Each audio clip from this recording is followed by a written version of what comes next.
First, live, local. This is Fox 12 Now.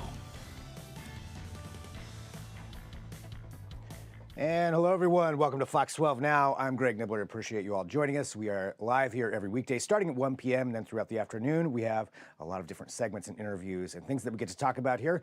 If you are watching live, then you are obviously on either our apps, our website, or our social media channels. If you're on Facebook or YouTube, thanks for joining us in for that. And of course, you can always leave comments on there as well or questions if you do have them. But what we're talking about today is something that's actually affecting the Earth right now, and that is a solar storm. You may have seen over the weekend, there was a possibility, of course, if our weather had cooperated, that you may have seen some aurora down this low into Oregon. But right now, the solar storm warning was issued over the weekend. So what does that mean? What exactly is that? How does that affect us? What causes that? I wanted to get to the bottom of all of that, and that's why I have Jim Todd right now joining us, the Director of Space Science Education over at OMSI. Jim, always nice to have you here on the show to walk us through this, this complicated science and make it understandable for me and hopefully everybody else watching as well. So, Jim, thanks for being here. Yeah, my pleasure. So what's happening now, we're seeing a very active coronal mass ejection, or CME it's called. And there was a very large eruption that occurred over the weekend. And what did that mean for us? Well, it means that the storm was pointing towards the Earth. Takes about 2 to 3, 4 days, depending on the size of the storm and the strength. And then when they interact with the Earth, it funnels down on the north and south pole, create an arc. And then that arc creates what we call the northern lights, the aurora borealis. And so we had the opportunity to see it here in Oregon. And if you look at the chart here, what we're really seeing are some activities. First of all, let's talk about the sunspots. Okay, so that graph right there, okay, what you're looking at is the sunspot count. Okay? And so you're seeing 2022, 2024. We're not even reached a peak yet. And those are the ones that are creating the storms. The sun is a variable star. It expands and contracts every 11 years. So that small grid on the bottom, you see the up and down, up and down, up and down. So those are the 11-year cycle of the storms. So back in 2019, 2020 was the solar minimum. And now we're going up to a solar maximum, which is going to be about 2025. So what we're seeing is it's pretty regular now that we're seeing these storms that are occurring on the sun, which is normal. But every once in a while, we get a major one that creates what we call the coronal mass ejection, which goes to the next picture that would show you some of the kind of what the sun is appearing like right there. That's called a coronal mass as a whole. Look at the size of that. It's just massive and just starting to come around. And all those plasma, all of those bright spots around the equator of the sun, those are the storm. Those are the coronal mass ejection. So the storm occurred 3 or 4 days ago. And this is kind of, in a way, the leftover from that storm that's coming around facing towards the Earth. And then the next slide will show, it's called the KP index. It's the indicator. And this is what you want to check for, is that one more, is that we'll see that there's the KP index, and it's on the scale of 0 to 9. And for Oregon, we're about the 40 and 45 degrees north latitude. It needs to be about a 7, 8, or 9.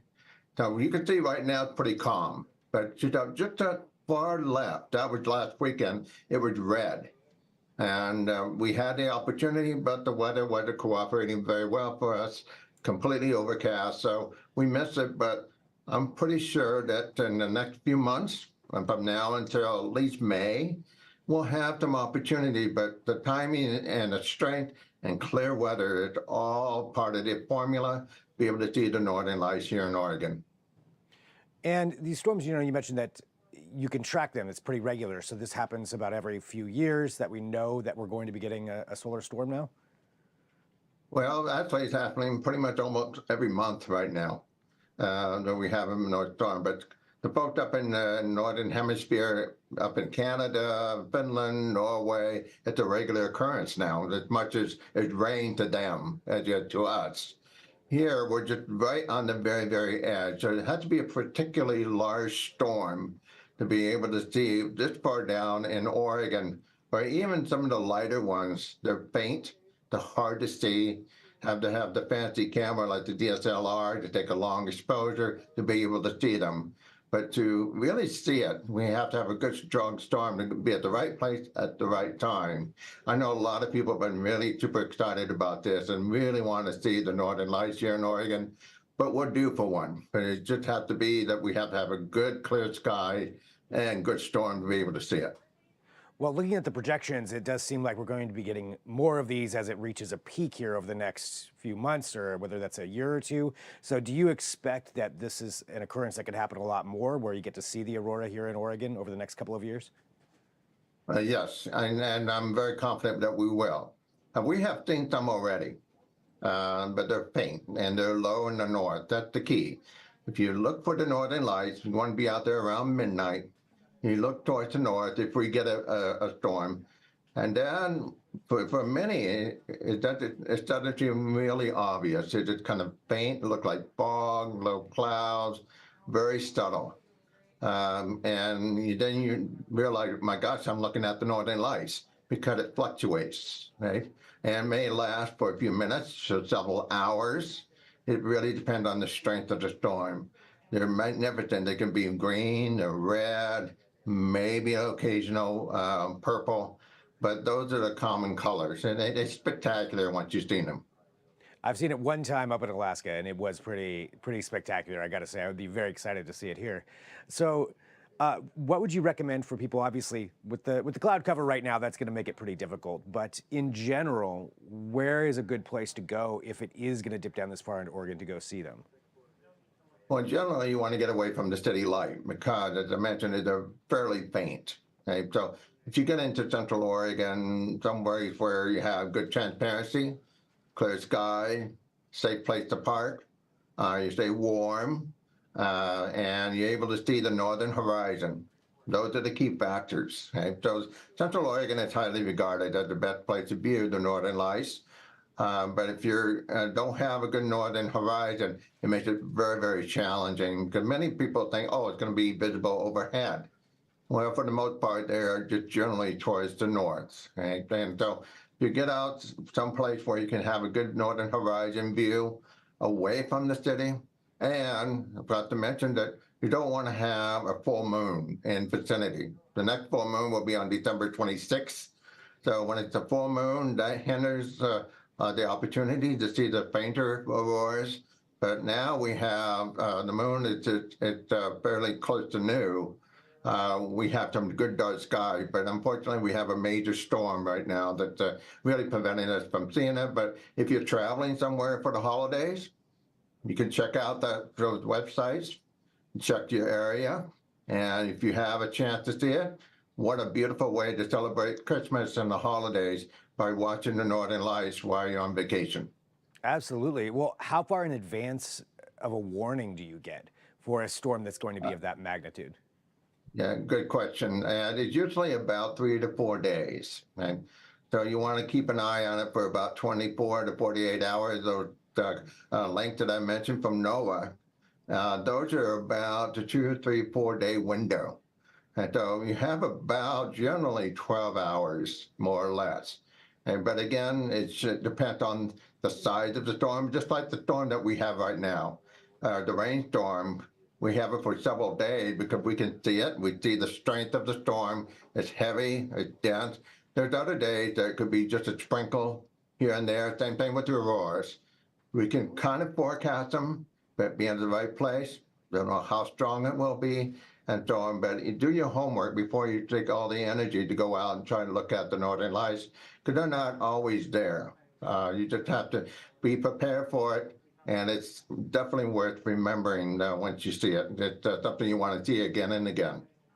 Now, is there any concern that people should have with this kind of peaking of these solar storms here over the next couple of years, as you were showing in that graph?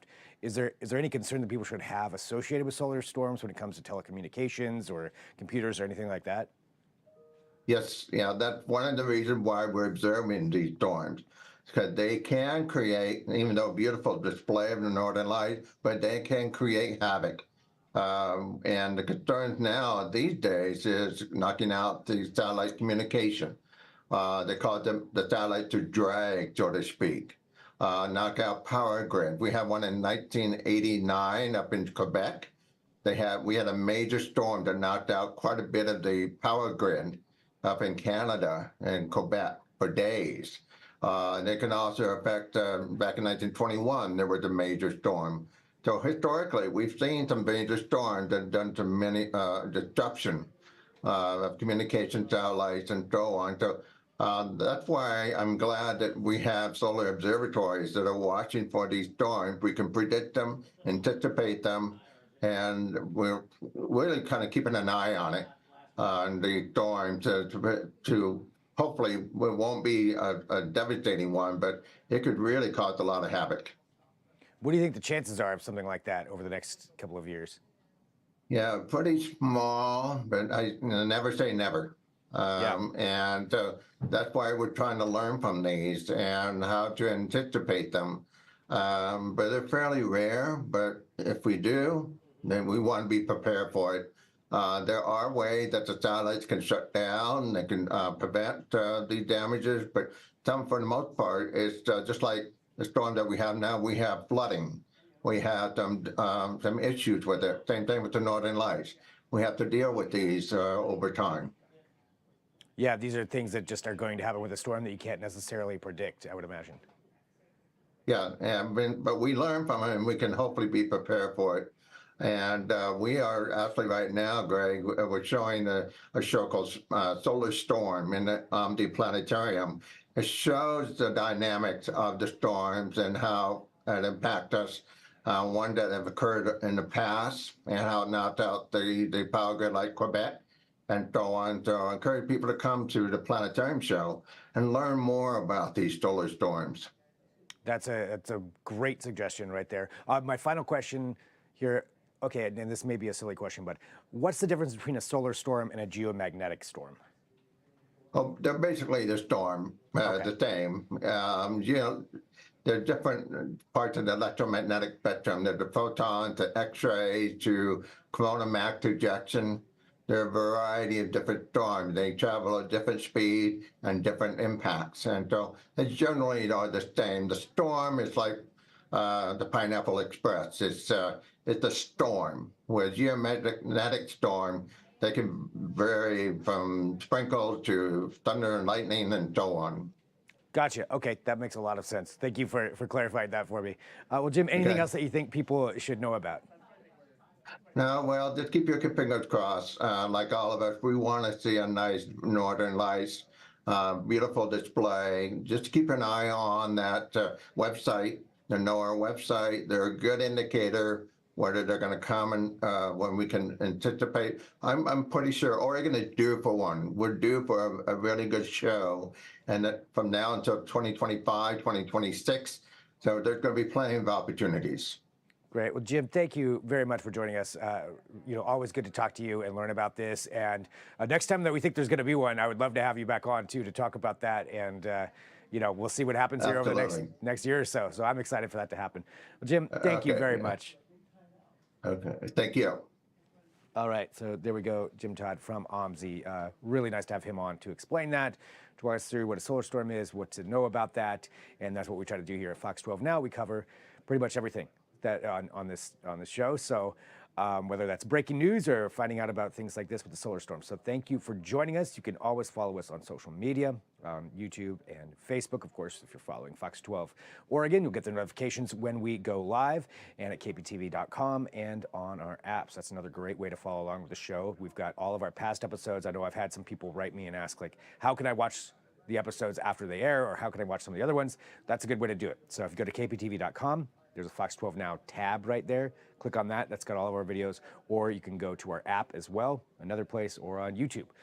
So some good places there to go find it all, but we appreciate you. Feel free to write in anytime you want, Fox 12 Now at kptv.com.